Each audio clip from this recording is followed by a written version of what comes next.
Isang anak ng alamat, lumaki sa ilalim ng anino ng isang pambansang bayani. Hindi maiiwasang maimpluwensyahan si Michael sa larangan ng boxing. Bata pa lang siya, nasaksihan na niya ang disiplina, sakripisyo at determinasyon na kailangan para magtagumpay sa sport. Sa bawat ensayo, hindi lang suntok ang hinahasa, kundi pati karakter. Maagang natutunan ni Michael ang kahalagahan ng tiyaga, respeto at pagiging responsable. Mga aral na dala-dala niya sa bawat hakbang ng kanyang buhay. Pero imbes na boxing o showbiz, politika ang tinahak niyang landas. Kumusta na nga ba ang buhay ni Michael Pacquiao ngayon? At bakit sa dami ng pwedeng piliin, politika ang pinasok niya? Kaya alamin natin ang buong kwento. Si Michael Stephen Pacquiao ay isa sa mga anak ni Manny at Jinky Pacquiao. Hindi man siya kasing exposed tulad ng ibang Pacquiao kids, maaga pa lang ay kitang-kita na ang interest niya sa leadership at public service. Habang ang iba ay nasa spotlight ng social media, si Michael ay mas low-key, tahimik at mas piniling pagtuunan ng pansin ang edukasyon at paninindigan. Hindi madali ang maging anak ni Manny Pacquiao. Lahat ng kilos may inaasahan ang publiko. May nagsasabing, susunod kaya siya sa yapak ng kanyang ama? Magbuboxing din kaya siya? O baka artista? Pero habang lumalaki si Michael, malinaw na hindi fame ang hanap niya. Sa dami ng oportunidad, may pangalan na siya, may koneksyon, may pondo, pero hindi niya sinamantala para sumikat.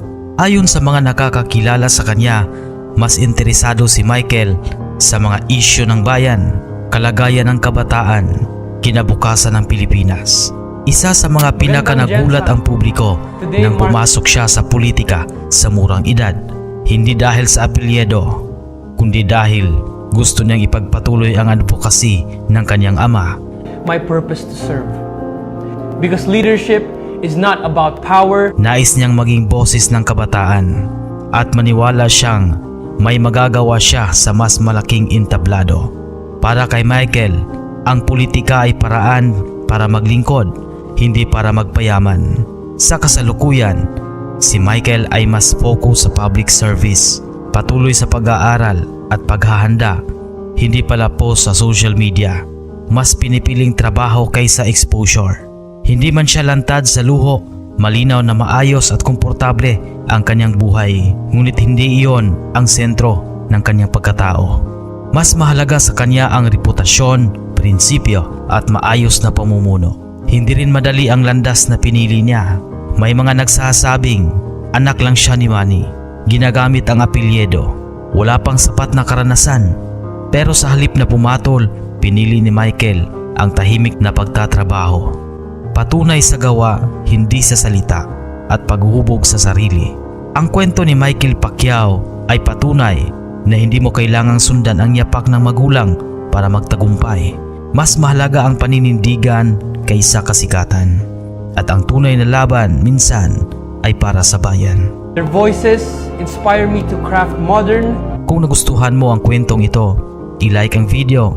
Sa mga hindi pa nakapag-subscribe sa ating channel, paki-subscribe na rin at i-share para sa mas marami pang ma-inspire. Dito sa channel natin, kwento ng buhay, tagumpay at tunay na laban ng mga Pilipinong boksingero ang hatid namin. Maraming salamat sa panonood.